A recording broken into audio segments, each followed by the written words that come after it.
Upo na maayos. Upo na dito. Pasuyod ka ha. Come on. O, dito na oh. Dito na. Bakit? May kuto ka dito. Upo.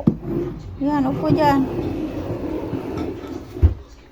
Ano ba iabutin mo dyan? Dalawa na. Ka na. Dito. Dali. Asan yung upuan mo? Kunin mo.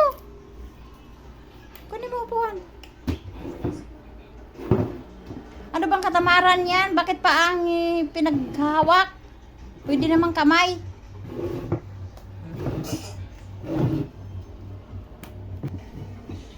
Be, kati daw ulo niya guys.